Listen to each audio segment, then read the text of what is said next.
la une de l'actualité, la courbe épidémiologique de la Covid-19 en baisse au Burkina Faso. Depuis la 15e semaine, les derniers cas sont généralement importés.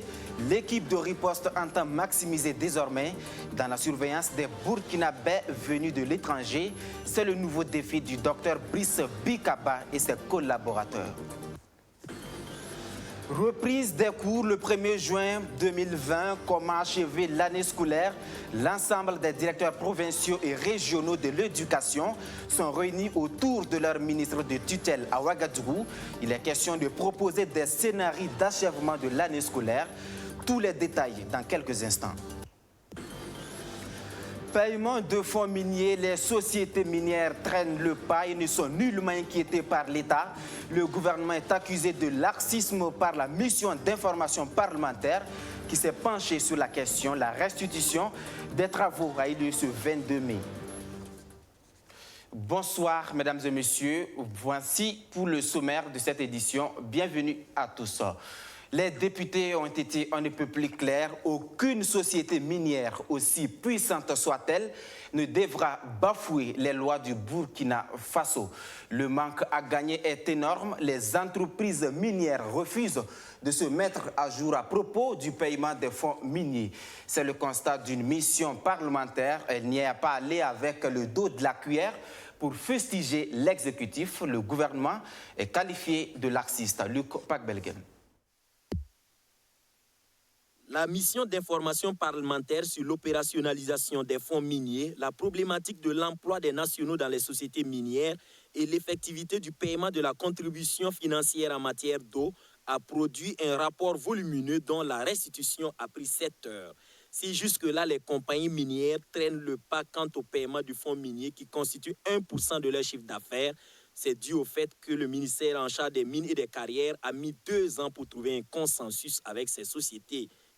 En ce qui concerne la problématique des emplois nationaux, la mission révèle que sur les 15 342 employés, toutes catégories confondues, 13 877 sont des nationaux, soit 90,43%. Mais au niveau des cadres supérieurs et moyens, on ne retrouve que 27,13% de nationaux, soit 1468 employés. Ces chiffres posent la problématique de qualification des nationaux. Et je crois que il y a du monde recruté, effectivement, employé par les sociétés minières, puisque nous avons quand même 13 000 et quelques Burkinabés. Maintenant, à l'analyse de tous ces chiffres-là, on se rend compte que les plans de formation et les plans de transfert de compétences ne sont pas conformes à ce que la loi aurait voulu. Pas seulement parce que les sociétés financières ne l'ont pas voulu, mais il y a aussi que dans nos textes, il y a des choses qui manquent et qui fait donc que tous ces plans-là sont disparates. L'enquête révèle également qu'il y a des postes non pourvus par manque d'offres de formation.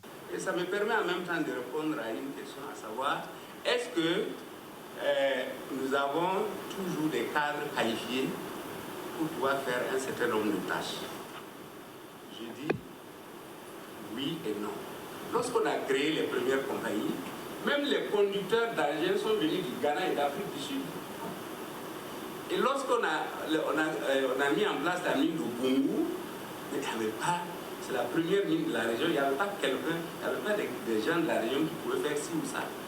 Donc ils sont venus d'ailleurs de Pisa, de Taparco, de Sakan, etc., etc. De façon générale, les députés ont l'impression d'une impuissance de l'État face à ces compagnies minières qui opposent parfois un refus catégorique de s'exécuter malgré les lois existantes. C'est le cas par exemple de la contribution financière en matière d'eau. Des sociétés comme Essakan et Semafo ne veulent pas payer la taxe qui est de 125 francs par mètre cube pour toute eau prélevée. Pour Bala Alassane Sakandé, le président de l'Assemblée nationale, cette situation est inconcevable. Est-ce que nous, Burkinabés, nous pouvons aller dans les pays où ces sociétés-là sont installées et violer allègrement les textes de leur pays? Donc je dis non. En quelque part, il faut qu'on soit ferme. Nous n'allons pas négocier pendant 10 ans. Vous avez dit qu'on discute, on négocie. Il y a un terme à tout. Il y a un temps pour parler, il y a un temps pour discuter, et il y a un temps aussi pour bander les muscles. Ce n'est pas normal. Les 3 thèmes de cette enquête parlementaire ont suscité tellement de débats que tour à tour, le ministre en charge des mines, de l'environnement, de l'eau, du budget, du travail et de la sécurité sociale se sont succédés à la barre. La représentation nationale n'a pas manqué d'interpeller le gouvernement sur l'avènement d'une bonne gouvernance minière au Burkina Faso et pour qu'un regard soit jeté sur les sociétés de placement qui deviennent de plus en plus l'interface entre les sociétés minières, les banques et les sociétés de téléphonie mobile et des Burkinabés à qui elles proposent des salaires loin de ceux proposés par les structures, toute chose qui n'est pas de nature à garantir des emplois décents aux jeunes. Restons avec les députés, plus précisément avec le réseau des parlementaires pour la sécurité nutritionnelle. Ils militent pour le renforcement des crédits alloués à la nutrition. En ligne de mire, une loi portant modification du Code général des impôts en vue de détaxer les produits entrants dans le cadre de la prévention et le traitement de la malnutrition. La malnutrition qui demeure un problème de santé publique au Burkina Faso. Abdou Aziz Sari.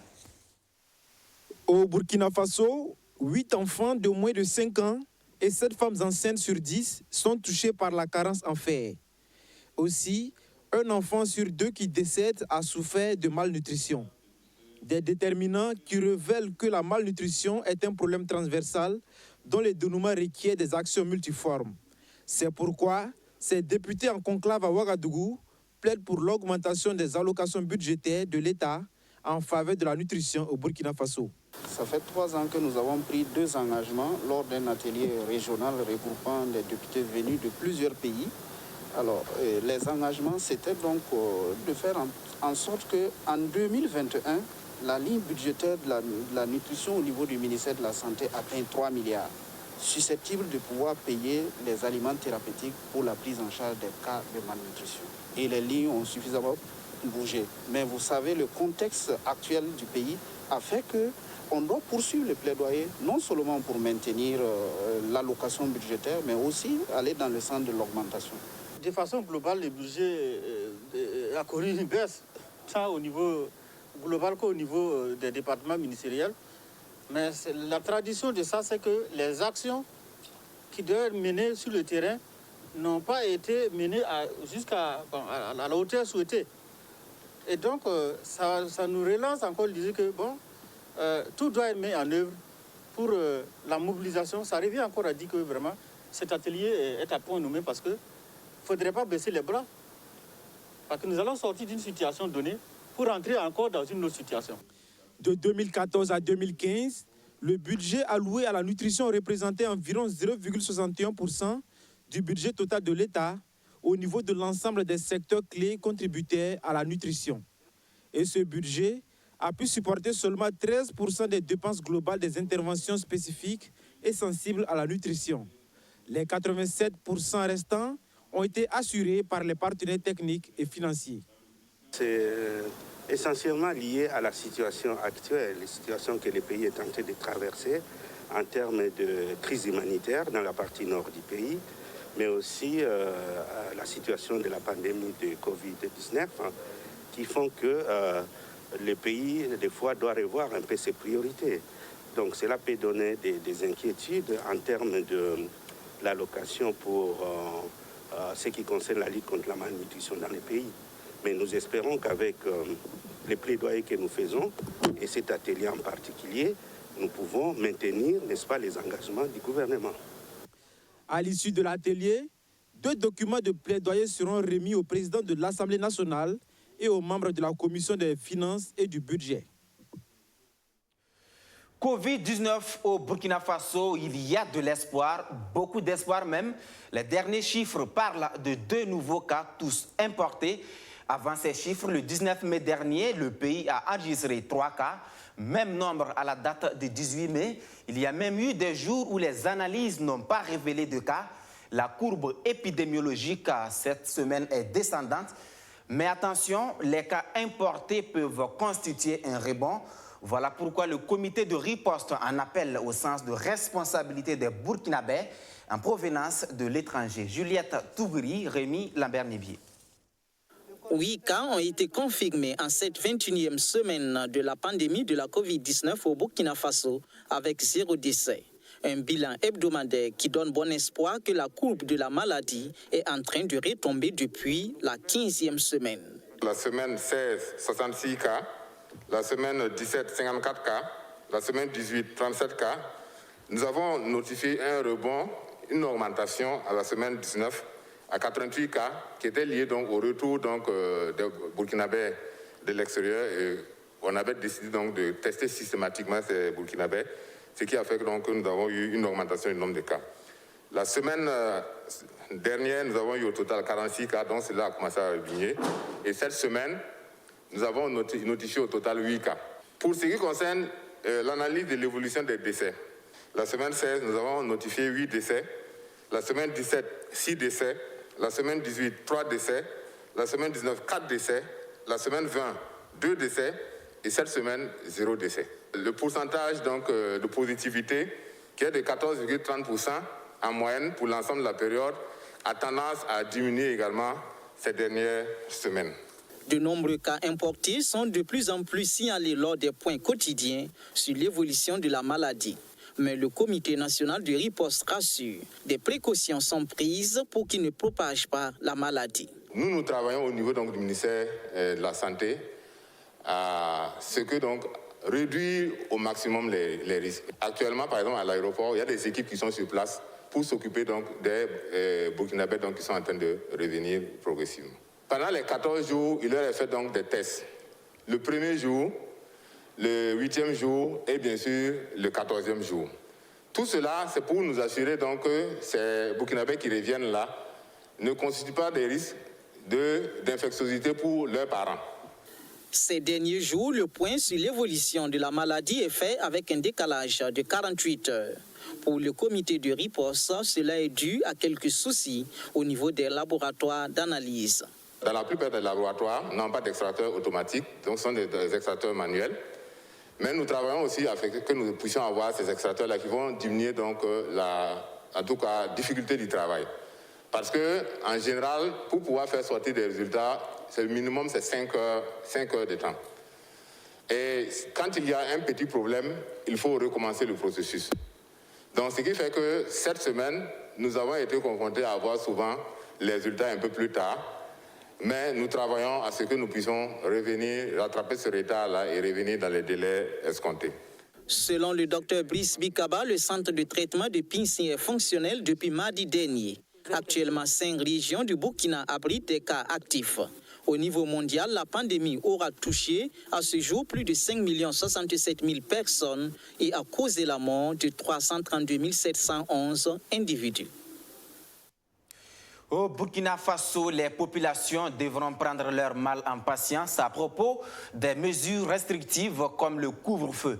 À Bobo-Dioulasso, la mesure impacte sérieusement le secteur de la couture où habituellement le travail est non-stop quelques jours avant la fête de l'Aïd el-Fitr. Avec la Covid-19, les couturiers sont obligés d'arrêter à 21h. Conséquence, baisse de chiffre d'affaires, non-respect des délais vis-à-vis des clients, entre autres. Soto Justin Dabiré nous parle de leur galère. Moussa Koulibaly est en pleine activité sur sa machine à coudre. Le temps presse et il doit se dépêcher pour respecter le rendez-vous de ses clients avant la fête de Ramadan. C'est aussi le cas chez Madame Nyoumou. Ici, tout est aussi mis en œuvre pour respecter les délais fixés aux clients.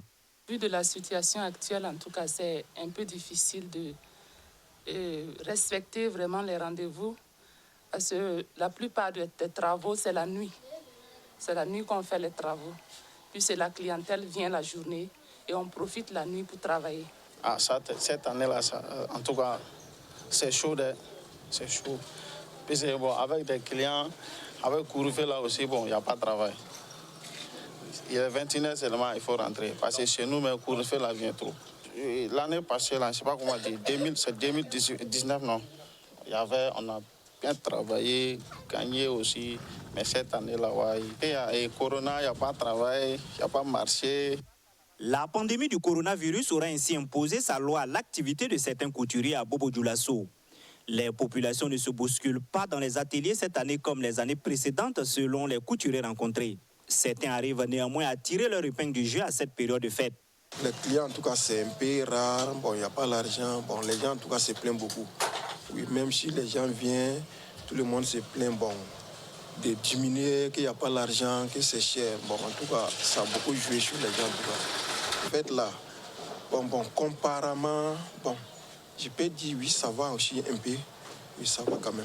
Si l'activité des couturiers est rendue difficile cette année en grande partie à cause de la Covid-19, celle du prêt-à-porter n'est pas aussi épargnée. Là également, la clientèle se fait de plus en plus rare selon ce gérant de boutique. En tout cas, cette année-là, depuis le Covid-19 est venu, le marché est très mou. Donc, on essaie de tâtonner avec les clients aussi pour pouvoir voir le gombo seulement. Sinon, cette année-là, c'est vraiment dans le B. Et puis, le cours fait, au lieu de que les clients viennent de 20h jusqu'à 22h30, 23h, donc de 20h, tout le monde court pour rentrer chez eux. La fête de l'AEL FITRE n'est pas du tout favorable aux couturiers et vendeurs de vêtements cette année. La pandémie à coronavirus et les mesures prises pour barrer sa propagation comme le couvre-feu constituent un handicap pour la bonne marche des activités de ces acteurs du secteur informel. Tous émettent le vœu d'une fin rapide de la pandémie afin de relancer véritablement les activités. La date de la fête du Ramadan n'est pas encore connue. La commission observation de la lune de la FAIB s'est réunie il y a environ 1 heure. Un communiqué est incessamment attendu pour situer les fidèles musulmans. La Fédération des associations islamiques du Burkina qui veut justement agrémenter la fête de l'Aïd el-Fitr des prisonniers de Ouagadougou, ce sont 2 600 000 francs CFA plus des vivres qui ont été débloqués au profit de l'association islamique pour l'assistance aux détenus. L'IPAD se chargera de distribuer les vivres dans les 2 prisons de Ouagadougou. Roméo Keita. Un chèque de 2 600 000 francs CFA et des vivres. C'est le don de la FAIB, la Fédération des associations islamiques du Burkina, à l'IPAD, l'association islamique d'assistance aux personnes détenues. Un soutien qui devrait permettre aux membres de cette structure de renforcer leurs actions auprès des personnes incarcérées. Une mission saluée par les premiers responsables de la FAIB. Nous ne pourrons jamais être des croyants parfaits tant que nous n'aimons pas pour l'autrui ce que nous aimons pour nous-mêmes.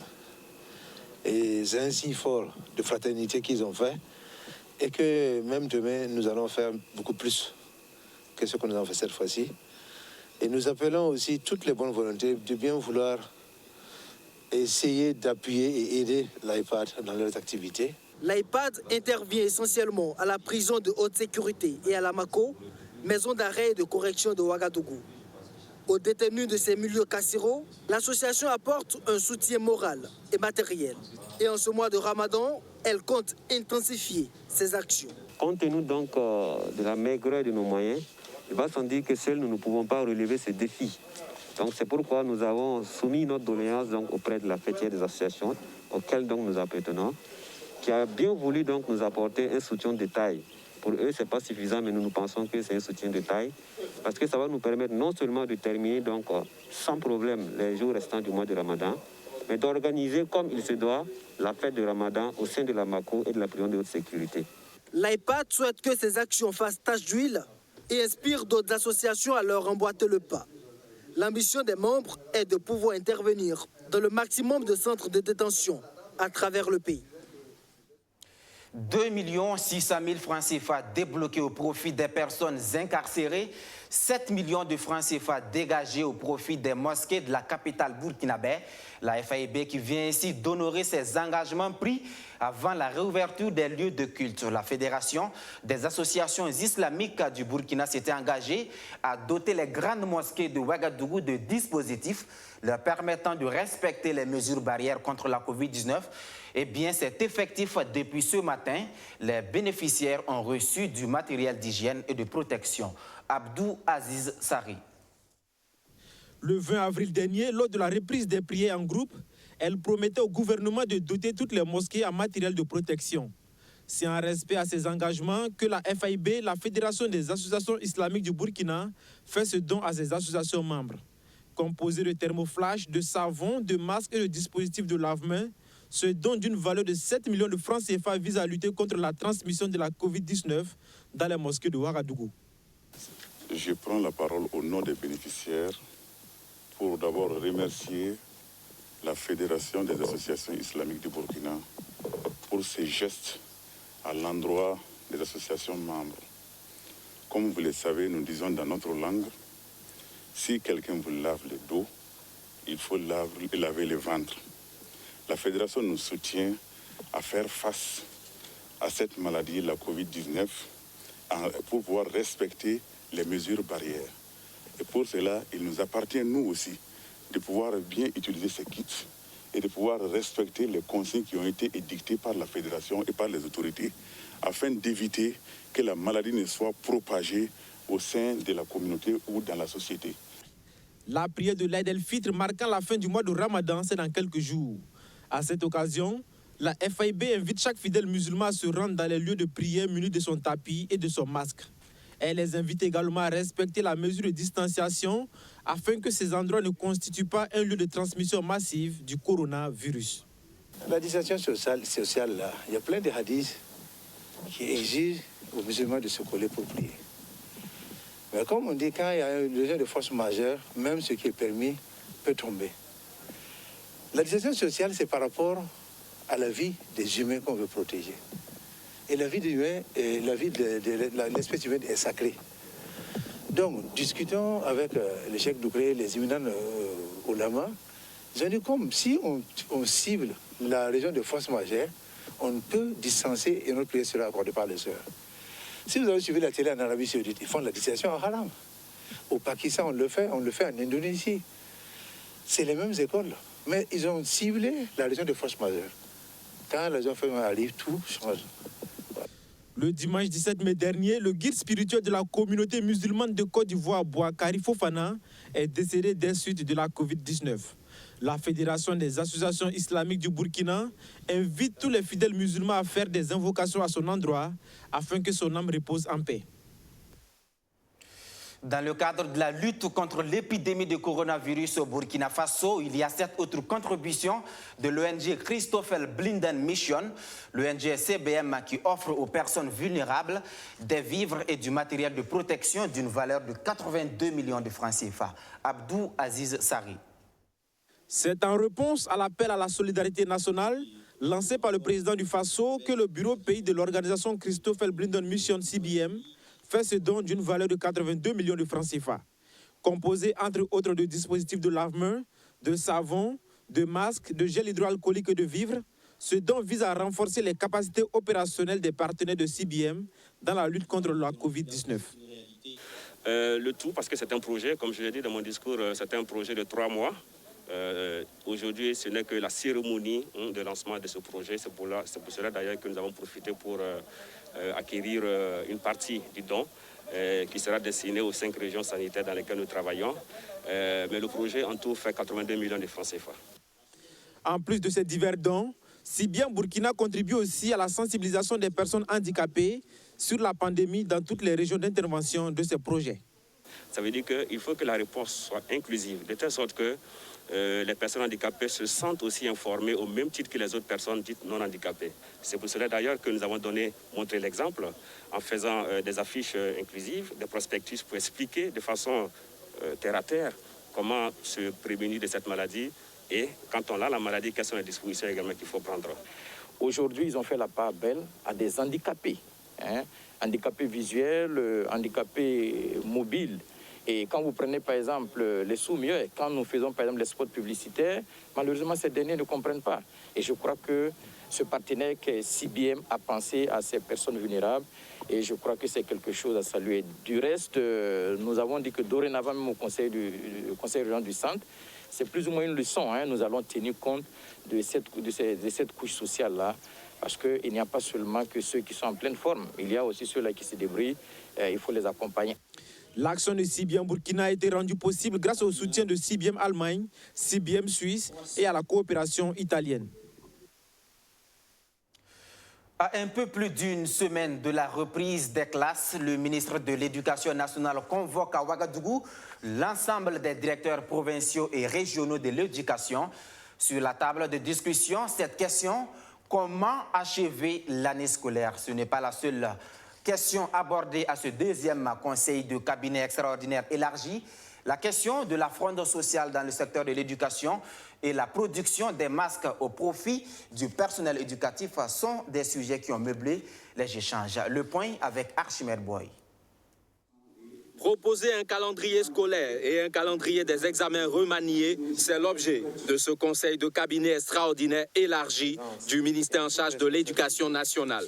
Et ce sont ces propositions-là qui vont être examinées par l'ensemble donc des acteurs, qui vont être certaines vont être retenues. Et c'est sur la base de ce qui est retenu que nous ferons donc un rapport en Conseil des ministres pour proposer au gouvernement un certain nombre donc une feuille de route. Donc d'achèvement de l'année scolaire 2019-2020. Ici, le Conseil l'adopte. C'est à partir de ce moment que nous pourrons dire dans quelles conditions l'année scolaire sera validée. Une reprise conditionnée par la disponibilité des masques pour les élèves et les enseignants. À ce niveau, quelques difficultés se posent.